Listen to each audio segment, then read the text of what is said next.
Hello friend, SP education में आपका हार्दिक स्वागत है। आज की क्लास में हम लोग अकाउंटिंग स्टैंडर्ड करेंगे। आज की क्लास में हम लोग अकाउंटिंग स्टैंडर्ड के एमसीक्यू करेंगे। एमसीक्यू, ठीक है। तो आज की क्लास में अगर आप लोगों को फाइनेंशियल अकाउंट के एमसीक्यू क्लास करनी है तो प्लेलिस्ट पूरी की पूरी मैंने डिस्क्रिप्शन बॉक्स में लिंक दे रखी है, आप लोग वहाँ से जाके क्लास को देख सकते हैं। तो आज की क्लास में हम लोग करेंगे अकाउंटिंग स्टैंडर्ड के एमसीक्यू। तो एमसीक्यू नंबर पहला नंबर लिखा हुआ है कि लेखांकन प्रमाप की प्रकृति है। तो लेखांकन प्रमाप जो होता है इसे बोलते हैं अकाउंटिंग स्टैंडर्ड। अकाउंटिंग स्टैंडर्ड का नेचर पूछा है, प्रकृति होती है, कैसी होती है, संतुष्टिकरण होती है, संतुष्टिकारी, या फिर अनिवार्य होती है, या फिर दोनों में से कोई नहीं होती है। तो इसका जो राइट आंसर है बी ऑप्शन है कि ना तो ए ऑप्शन इसका सही है ना ही बी ऑप्शन सही है। उसके बाद क्वेश्चन नंबर 2, और क्वेश्चन नंबर 2 में लिखा हुआ है कि लेखांकन प्रमाप है विशिष्टकृत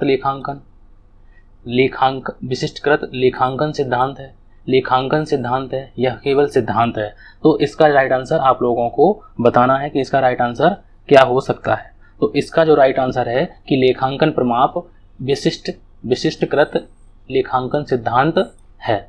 अब उसके बाद क्वेश्चन नंबर 3, अब क्वेश्चन नंबर 3 में लिखा हुआ है कि लेखांकन प्रमाप पूछा है कि कैसा है, नीतिगत होता है, नीतिगत प्रलेख है, आचार संहिता है, या फिर दोनों है। तो इसका राइट आंसर बताना है कि इसका राइट आंसर क्या हो सकता है। तो लेखांकन जो प्रमाप है वो हम लोगों का नीतिगत प्रलेख और आचार संहिता दोनों होता है। तो इसका राइट आंसर हम लोगों का हो जाएगा सी ऑप्शन, इसका सही आंसर हो जाएगा। उसके बाद नेक्स्ट क्वेश्चन, अब नेक्स्ट क्वेश्चन में लिखा हुआ है कि क्वेश्चन नंबर 4, लेखांकन प्रमाप एक रूपता लाते हैं। तो लेखांकन प्रमाप किस में एक रूपता लाते हैं? लेखांकन सिद्धांतों में, लेखांकन बहियों में, वित्तीय विवरणों में, या फिर सभी में। तो इसका राइट आंसर आप लोगों को बताना है कि इसका राइट आंसर क्या हो सकता है कि लेखांकन प्रमाप एक रूपता किस में लाते हैं, अकाउंटिंग स्टैंडर्ड एक रूपता किस में लाते हैं। तो वो सभी में एक रूपता लाएंगे, वित्तीय विवरण, लेखांकन बही में भी लाएंगे और लेखांकन सिद्धांतों में भी लाएंगे। उसके बाद क्वेश्चन नंबर 5, और क्वेश्चन नंबर 5 में लिखा हुआ है कि वर्तमान समय में कितने लेखांकन प्रमाप लागू हैं। तो वर्तमान समय में लेखांकन प्रमाप कितने लागू हैं। तो इसके जो राइट आंसर है इसमें क्या है कि इसमें बहुत से विवादित हैं कि कहीं कहीं नेट पे अगर हम लोग गूगल पर अगर हम लोग सर्च करते हैं, गूगल पर अगर हम लोग सर्च करते हैं तो गूगल में लिखे हैं 32, लेकिन अगर कुछ बुकों में लिखे हैं तो इसका राइट आंसर है 29, ठीक है। तो इसका राइट आंसर तो अभी फिलहाल हम लोगों का 29 है, लेकिन 29 नहीं, सॉरी, हम लोग इसको लगाएंगे 32 को, ठीक है। तो इसका राइट आंसर हम लोगों का कितना होगा 32, नेट के हिसाब से 32 और अदर बुकों के हिसाब से तो 29 दिया है, ठीक है। उसके बाद नेक्स्ट क्वेश्चन, अब नेक्स्ट क्वेश्चन में लिखा हुआ है कि लेखांकन प्रमाप इनके लिए अनिवार्य है, मतलब कि किसके लिए अनिवार्य है ये पूछा गया। इनके की जगह यहाँ पे लिखा है किसके लिए अनिवार्य है, कंपनी के लिए, साझेदारी के लिए, एकाकी व्यापारी के लिए, या फिर सेवा देने वाले संस्थाओं के लिए। तो लेखांकन प्रमाप अकाउंटिंग स्टैंडर्ड किसके लिए अनिवार्य होते हैं, ये क्वेश्चन है। तो इसका राइट आंसर है हम लोगों का कि अनिवार्य जो होते हैं वो कंपनी के लिए होते हैं, ना कि साझेदारी या फिर सोल प्रोप्राइटरशिप, इनके लिए नहीं होते हैं। कंपनी के लिए क्या होते हैं, अनिवार्य होते हैं। उसके बाद नेक्स्ट क्वेश्चन, और नेक्स्ट क्वेश्चन में लिखा हुआ है क्वेश्चन नंबर 7 में, और क्वेश्चन नंबर 7 में लिखा हुआ है कि स्थायी संपत्तियों के लिए लेखांकन सिद्धांत है। तो स्थायी संपत्तियों को बोलते हैं हम लोग फिक्स एसेट्स। क्या बोलते हैं? Fix assets. अब फिक्स एसेट्स के लिए कौन सा अकाउंटिंग स्टैंडर्ड है ये पूछा है। तो अकाउंटिंग स्टैंडर्ड 2, अकाउंटिंग स्टैंडर्ड 6, या फिर अकाउंटिंग स्टैंडर्ड 10, या फिर अकाउंटिंग स्टैंडर्ड 3। तो इसका राइट आंसर आप लोगों को बताना है कि स्थायी संपत्तियों के लिए कौन सा अकाउंटिंग स्टैंडर्ड होता है। तो इसके लिए हम लोगों का स्थायी संपत्तियों के लिए अकाउंटिंग स्टैंडर्ड जो होता है वो होता है 10, ठीक है। अगर आप लोगों को अकाउंटिंग स्टैंडर्ड की सारी पूरी मतलब कि सभी की सभी लिस्ट चाहिए, मतलब कि सभी अकाउंटिंग स्टैंडर्ड की लिस्ट चाहिए, तो आप लोग टेलीग्राम चैनल मैंने डिस्क्रिप्शन बॉक्स में लिंक दे रखा है, उसको ज्वाइन कीजिए। उसका नाम है टीजीटी कॉमर्स एसपी एजुकेशन। इसको ज्वाइन कीजिए। यहीं पे मैं आप लोगों को लिंक दे दिया करूँगा और इस जो मैं आप लोगों को पीपीटी के माध्यम से ये क्वेश्चन करा रहा हूँ, इनकी भी पीडीएफ आप लोगों को वहीं पर अपलोड कर दूँगा, ठीक है। उसके बाद अब हम लोग देखेंगे, ये इसका जो राइट आंसर है अकाउंटिंग स्टैंडर्ड 10 है। उसके बाद नेक्स्ट क्वेश्चन, अब नेक्स्ट क्वेश्चन में लिखा हुआ है कि क्वेश्चन नंबर 8 में लिखा हुआ है कि ह्रास का लेखांकन होता है। ह्रास को बोलते हैं डेप्रीसिएशन। डेप्रीसिएशन, अब डेप्रीसिएशन पूछा गया है कि डेप्रीसिएशन का कौन सा अकाउंटिंग स्टैंडर्ड होता है। ऐसे ही क्वेश्चन आप लोगों से पूछे जाएंगे कि अकाउंटिंग स्टैंडर्ड ये किससे संबंधित है या इसका अकाउंटिंग स्टैंडर्ड क्या होता है। तो जैसे मान लो कि ह्रास का पूछ दिया, तो ह्रास का अकाउंटिंग स्टैंडर्ड पूछा है कि कौन सा ह्रास का अकाउंटिंग स्टैंडर्ड होता है। तो इसका राइट आंसर आप लोगों को बताना है कि अकाउंटिंग स्टैंडर्ड 10 होगा, अकाउंटिंग स्टैंडर्ड 6 होगा, अकाउंटिंग स्टैंडर्ड 4 होगा या फिर अकाउंटिंग स्टैंडर्ड 8 होगा। तो इसका राइट आंसर है हम लोगों का बी ऑप्शन, अकाउंटिंग स्टैंडर्ड 6 इसका सही आंसर है कि ह्रास के लिए कौन सा होता है, अकाउंटिंग स्टैंडर्ड 6। उसके बाद नेक्स्ट क्वेश्चन, अब नेक्स्ट क्वेश्चन में लिखा हुआ है कि क्वेश्चन नंबर 9 में, अब 9 में लिखा हुआ है कि रहतिये का मूल्यांकन। अब रहतिये के लिए हम लोग किसका, रहतिया जो होता है स्टॉक बोलते हैं। अब स्टॉक के लिए हम लोग कौन सा अकाउंटिंग स्टैंडर्ड होगा ये पूछा गया है कि अकाउंटिंग स्टैंडर्ड 2 होगा, अकाउंटिंग स्टैंडर्ड 8 होगा, अकाउंटिंग स्टैंडर्ड 6 होगा या फिर अकाउंटिंग स्टैंडर्ड 3 होगा। तो इसका राइट आंसर आप लोगों को बताना है कि इसका राइट आंसर क्या हो सकता है। तो रहतिये के लिए जो हम लोग अकाउंटिंग स्टैंडर्ड लिखते हैं वो होता है हम लोगों का 2, अकाउंटिंग स्टैंडर्ड 2, ठीक है। उसके बाद नेक्स्ट क्वेश्चन, अब नेक्स्ट क्वेश्चन में लिखा हुआ है कि रोकड़ प्रवाह विवरण। रोकड़ प्रवाह विवरण को बोलते हैं कैश फ्लो।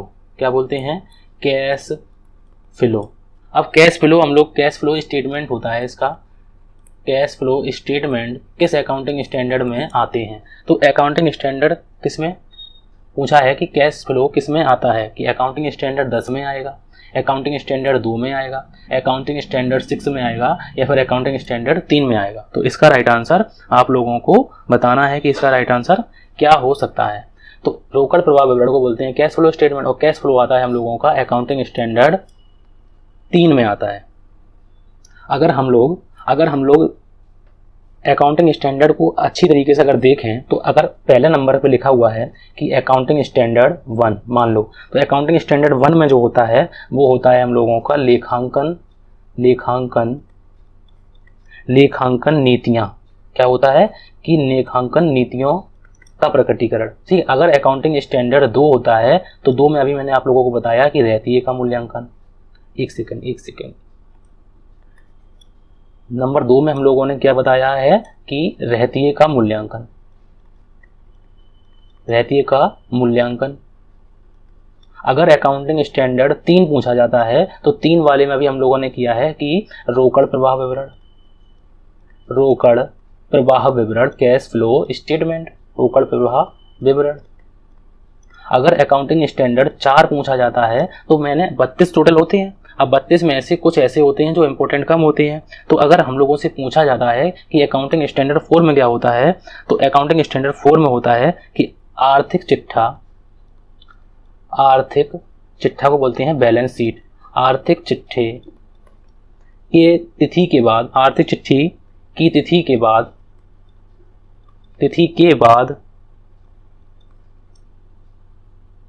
बाद की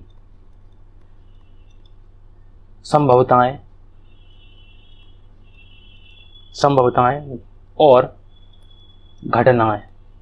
मतलब ये पूछा है कि अगर मान लो हम लोगों ने बैलेंस शीट बना दी। अब बैलेंस शीट के बाद जो तो आप लोगों ने देखी होगी समायोजन। अब समायोजन को बोलते हैं एडजस्टमेंट। तो एडजस्टमेंट किस में आएंगी, तो अकाउंटिंग स्टैंडर्ड 4 में आएंगी। अगर आप लोगों से पूछा जाता है कि अकाउंटिंग स्टैंडर्ड 6 में क्या आता है, अकाउंटिंग स्टैंडर्ड 6 हम लोग मोस्ट की बात करेंगे तो अकाउंटिंग स्टैंडर्ड 6 में आता है ह्रास का लेखांकन। अगर पूछा जाता है कि अकाउंटिंग स्टैंडर्ड 9 में क्या आता है, अब 9 में जो होता है वो आता है हम लोगों को आगम एवं मान्यताएं। अब आप लोग कहेंगे कि आगम एवं मान्यताएं क्या होता है, तो आगम एवं मान्यताएं को बोलते हैं रेवेन्यू रिसीप्ट। अगर अकाउंटिंग स्टैंडर्ड 10 होता है कि अकाउंटिंग स्टैंडर्ड 10 में क्या होता है, तो 10 में मैंने अभी आप लोगों को बताया है कि 10 में होता है हम लोगों का स्थायी संपत्तियां। क्या होती हैं, स्थायी संपत्तियां, ठीक है। और अगर अकाउंटिंग स्टैंडर्ड हम लोगों से पूछा जाता है कि अकाउंटिंग स्टैंडर्ड 14 में क्या होता है, अकाउंटिंग स्टैंडर्ड 14 में क्या होता है, तो 14 में जो होता है वो होता है हम लोगों का एकीकरण के लिए लेखांकन। क्या होता है कि एकीकरण के लिए लेखांकन, एकीकरण के लिए लेखांकन। अगर अकाउंटिंग स्टैंडर्ड 19 में पूछा जाता है तो इसमें होता है पट्टा, लीज। अगर अकाउंटिंग स्टैंडर्ड 26 में पूछा जाता है कि अकाउंटिंग स्टैंडर्ड 26 में क्या होता है, तो 26 में होती हैं हम लोगों की अमूर्त संपत्तियां। अमूर्त संपत्तियां, अमूर्त संपत्तियों को बोलते हैं इंटेंजिबल एसेट्स, अमूर्त संपत्तियां। अगर हम लोगों से पूछा जाता है कि अकाउंटिंग स्टैंडर्ड 31, अब अकाउंटिंग स्टैंडर्ड 31 में होता है कि वित्तीय विवरण। क्या होता है, वित्तीय विवरण। आप लोग इस बात को याद रखिए कि 30, 31 और 32 ये तीनों के तीनों जो होते हैं वो वित्तीय प्रलेख से होते हैं। किससे संबंधित होते हैं, वित्तीय प्रलेख से, वित्तीय प्रलेख से होते हैं। तो कुछ में होते हैं कि अगर पूछा जाता है कि 30 किसके लिए होता है तो ये भी वित्तीय प्रलेख के लिए होता है। बस इतना होता है कि इसमें मान्यताएं होती हैं। इसमें क्या होता है कि इस मान्यताओं को प्रस्तुतिकरण होता है। किसका होता है, इसमें वित्तीय विवरणों का प्रस्तुतिकरण होता है। और इसमें क्या होता है कि इसमें इन लोगों का प्रकटीकरण होता है, प्रकटीकरण। और प्रकटीकरण को बोलते हैं डिस्क्लोजर, डिस्क्लोजर। ठीक है। 31 में अगर पूछा जाता है तो 31 में मैंने अभी आपको बताया कि वित्तीय विवरण होंगे, वित्तीय विवरण, और उनमें होगा कि प्रस्तुतिकरण। ठीक है। तो मैंने अभी आप लोगों को ऐसे ही बिल्कुल अभी आप लोगों को अच्छी तरीके से मैं लिख के आप लोगों को सेंड कर दूंगा। अगर आप लोग टेलीग्राम पे जुड़ते हैं तो मैं आपको अकाउंटिंग स्टैंडर्ड 6 की लिस्ट पूरी आप लोगों को सेंड कर दूंगा। ठीक है, जिससे आप लोगों को कोई दिक्कत नहीं होगी। अब इसमें देखो नेक्स्ट क्वेश्चन में लिखा हुआ है कि आय की पहचान, आय की पहचान कौन से अकाउंटिंग स्टैंडर्ड में होती है। मान लो, ठीक है, पूछा गया है कि आय की पहचान कौन से अकाउंटिंग स्टैंडर्ड में होगी। तो अकाउंटिंग स्टैंडर्ड 9 में, अकाउंटिंग स्टैंडर्ड 29 में, अकाउंटिंग स्टैंडर्ड 19 में, या फिर अकाउंटिंग स्टैंडर्ड 6 में। तो आय की पहचान पूछा है कि आय की पहचान किस में होगी। इसका राइट आंसर आप लोगों को बताना है कि इसका राइट आंसर क्या हो सकता है। तो इसका राइट आंसर जो है वो होगा हम लोगों का, अभी हमने आप लोगों को बताया था कि आगम व्यय। आगम व्यय किसमें थी, देखो आगम व्यय, आगम को रिसीव बोलते हैं, आय बोलते हैं। तो आय किसमें है, अकाउंटिंग स्टैंडर्ड 9 में। तो आय का होगा हम लोगों का, इसका जो राइट आंसर होगा वो होगा हम लोगों का ए ऑप्शन सही आंसर होगा। उसके बाद नेक्स्ट क्वेश्चन। अब नेक्स्ट क्वेश्चन में लिखा हुआ है कि वित्तीय प्रलेखों का प्रस्तुतिकरण। अगर मैंने अभी आप लोगों को बताया है 30, 31 और 32, ये क्या है, अकाउंटिंग स्टैंडर्ड 30 है, अकाउंटिंग स्टैंडर्ड 31, अकाउंटिंग स्टैंडर्ड 32। ये सारे के सारे क्या होते हैं कि वित्तीय प्रलेख होते हैं, वित्तीय प्रलेख, सॉरी वित्तीय विवरण, वित्तीय विवरण या वित्तीय प्रलेख एक ही बात होता है। तो इसके होते हैं हम लोगों के वित्तीय विवरण। ये भी हम लोगों के क्या होते हैं कि वित्तीय विवरण से संबंधित होते हैं। अकाउंटिंग स्टैंडर्ड 30 क्या होता है, वित्तीय प्रलेख। उसके बाद ये इसमें क्या होता है कि इसमें भी वित्तीय प्रलेख होता है। अब इसमें क्या होता है कि इसमें भी वित्तीय प्रलेख होता है। अब आप लोग कहेंगे कि पहचाने कैसे, तो इसमें होता है कि मापन एवं मान्यताएं। इसमें क्या होता है कि वित्तीय प्रलेख, मापन एवं मान्यताएं, मापन एवं मान्यताएं। इसमें क्या होता है कि वित्तीय प्रलेख प्रस्तुतिकरण, प्रस्तुतिकरण। और इसमें क्या होता है कि प्रकटीकरण, डिस्क्लोजर। ठीक है। तो अकाउंटिंग स्टैंडर्ड वित्तीय प्रलेखों का प्रस्तुतिकरण, तो प्रस्तुतिकरण किसमें है, अकाउंटिंग स्टैंडर्ड 31 में। तो इसका राइट आंसर क्या हो जाएगा, अकाउंटिंग स्टैंडर्ड 31। ऐसे ही आप लोगों को अकाउंटिंग स्टैंडर्ड करके जाना है। 1 या 2 क्वेश्चन आप लोगों को अकाउंटिंग स्टैंडर्ड से जरूर पूछे जाएंगे। ठीक है। उसके बाद नेक्स्ट क्वेश्चन। अब नेक्स्ट क्वेश्चन में लिखा हुआ है कि भारत में लेखांकन प्रमाप किस वर्ष स्थापित हुआ। मतलब कि भारत में अकाउंटिंग स्टैंडर्ड बोर्ड की स्थापना कब हुई। तो अकाउंटिंग स्टैंडर्ड बोर्ड की स्थापना 1962 में हुई, 1973 में हुई, या फिर 1977 में हुई। तो इसका राइट आंसर होगा हम लोगों का A option, sorry C option इसका सही आंसर हो जाएगा। उसके बाद नेक्स्ट क्वेश्चन।